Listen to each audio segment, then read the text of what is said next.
So, I don't know if you guys know about this, but the behind-the-scenes development of the Pokemon games is like the most fascinating thing ever.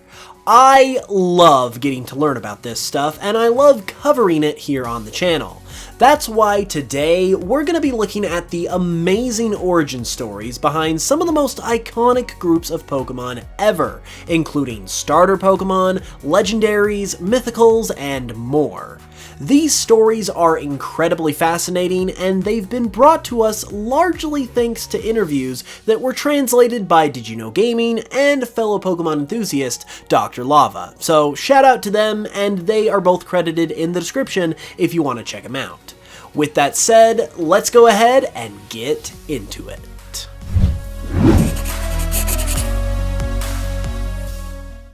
Let's kick off the video by starting with the starter Pokemon, because, can you imagine if I didn't start with them? That would just be dumb. In an interview with some of Game Freak's founding members in the July 2000 edition of Nintendo Online Magazine, Ken Sugimori revealed that starter Pokemon weren't originally going to be a thing in Pokemon at all.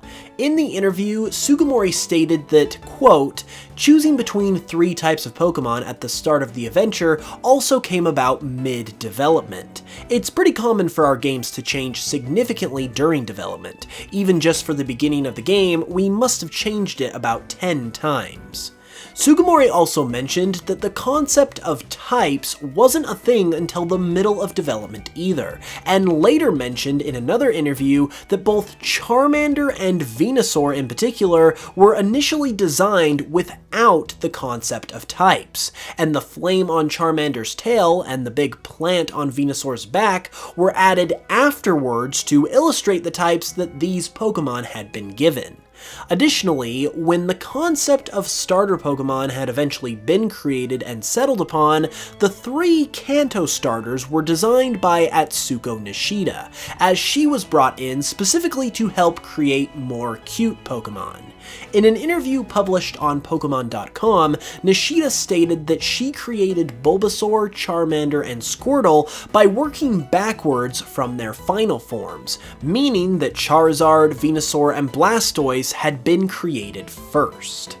What they were based on was also important too, as Sugimori said that basing the starters on small animals like baby frogs, lizards, and turtles made the experience more relatable, since not only are these animals cute, but they're also ones that one could legitimately have as a pet in real life as well.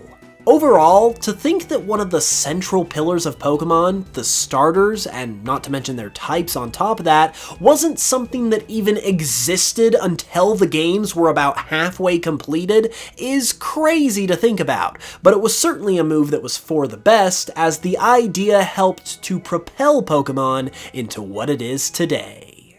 Next, let's take a look at Pseudolegendaries. While the term pseudo-legendary is only a fan term at this point, this is a designated group of Pokemon that have appeared in every single generation to date. They are categorized by typically appearing late in the Pokédex next to the actual legendaries, and their final forms also having a 600 base stat total. What's interesting about this group of Pokemon, but not necessarily surprising given their name, is that they were born out of an actual legendary Pokemon that was seemingly demoted from that status. Dratini, Dragonair, and Dragonite were obviously the first pseudo-legendaries that ever existed, but it appears as if at some point in development they were going to be legendary Pokemon instead. In a Japanese-only Pokédex book that was published by Creatures Inc., one of the owners of the Pokemon series, the Dragonite family are explicitly identified as legendary Pokemon. Released shortly after Pokemon Red and Green in Japan, this book not only lists these 3 Pokemon under the Legendary Pokemon section, but it also directly refers to them as legendary Pokemon as well. In fact, it even says that people didn't believe that legendary Pokemon existed until a Dratini was caught by a fisherman. So, given that this book is an official source, and it identifies the Dragonite family as legendary Pokémon, it seems to be the case that at one point, Dratini, Dragonair, and Dragonite were intended to actually be legendaries, possibly before the concept of legendary Pokémon had been further developed. It seems like, after it had, these Pokémon were then demoted from their legendary status, but were instead given a legendary-like status of their own, which indirectly resulted in the creation of the Pseudolegendary class, a type of Pokémon that Game Freak apparently grew to like enough that they were eventually made into an official category of Pokémon that has seen a new member of this group be introduced in every single generation to date. Along with these two groups of Pokémon, fossil Pokémon are another iconic group that were established in the very first games in the series. The story behind where the idea for fossil Pokémon came from is actually quite interesting, as it was revealed in an interview with Pokémon creator Satoshi Tajiri in a Japanese book called Pokémon Story. In the interview, Tajiri tells how at one point during his childhood, there was a big construction project going on near his home. At some point during the project, however, some fossils were discovered, which entirely stopped the construction project for a period of time.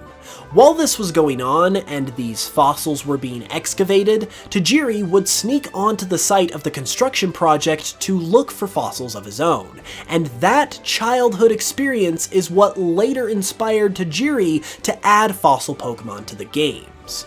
As an aside, it's also worth noting that the fossil Pokémon Aerodactyl was almost certainly added in response to the release of Jurassic Park, which premiered right in the middle of Red and Green's development and was obviously hugely successful.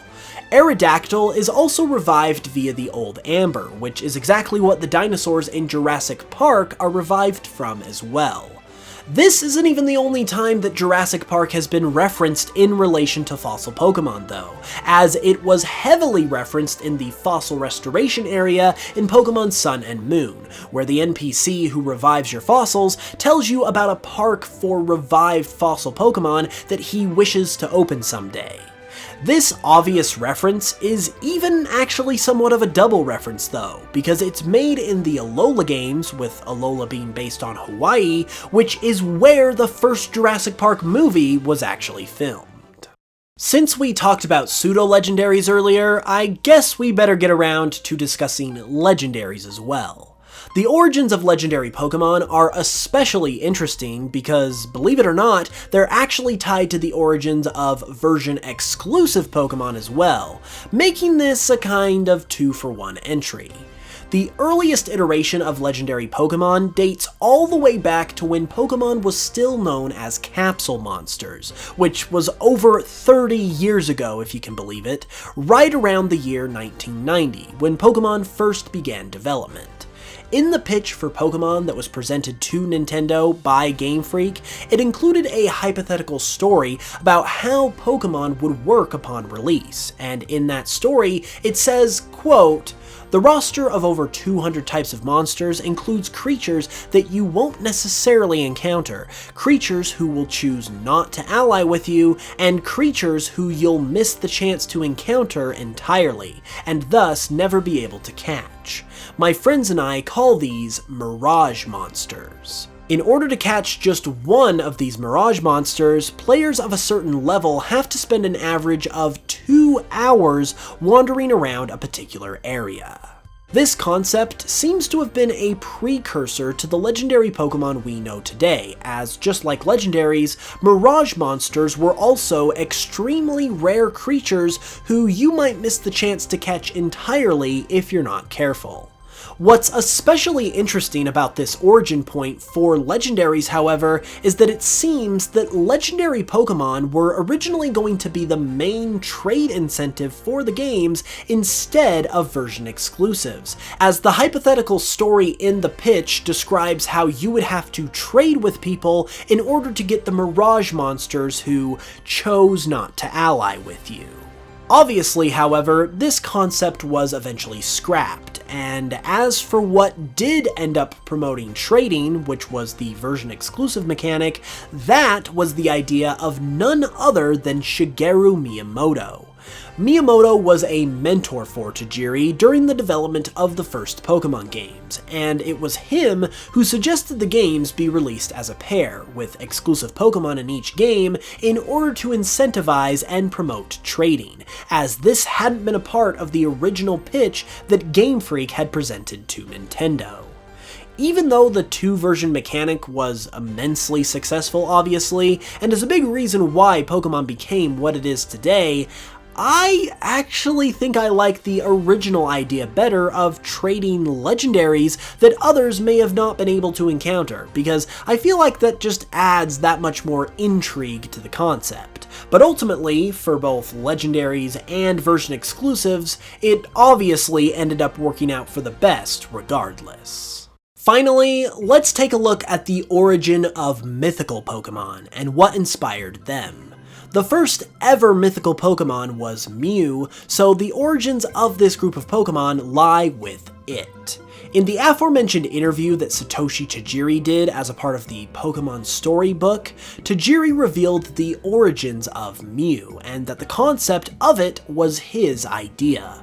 Much like everything else in the original Pokemon games, Mew was inspired by Tajiri's childhood experiences, and Mew in particular was born from the playground rumors that Tajiri heard concerning the video games that he played as a kid, much like the ones we all hear about Pokemon.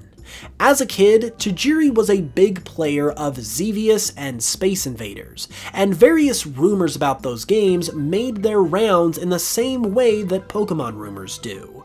According to Did You Know Gaming's translations, one rumor in particular concerned a special ship in Xevious known as the F4 Phantom that was rumored to appear in the game. This rumor originated from the fact that this ship was a leftover in the game's files, meaning that it was in the game, but you couldn't access it.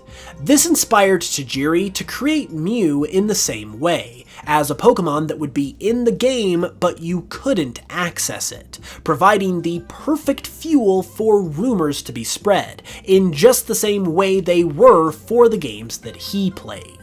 That obviously proved to be extremely successful, which ultimately prompted mythical Pokemon to become an official group of extremely rare creatures, with Pokemon like Celebi and Jirachi being added in later generations, who themselves had their own set of rumors surrounding them, effectively proving to be the perfect fuel to ignite the fire that ultimately became Pokemania, and eventually the highest grossing media franchise of all time. So there you have it, the origin stories behind some of your favorite groups of Pokemon. If you enjoyed the video, be sure to leave a like and let me know your thoughts in the comments, and subscribe if you're new for more content. You can also greatly support the channel if you would like by checking out my Pokemon remixes on Spotify and other streaming services, which makes a huge difference in allowing me to make the best possible content for you, so check that out if you're able to, and thank you if you already have. With that said, I will be back with another video very soon, and until then, as always, I love you guys, thanks for watching, and I will smell you guys later.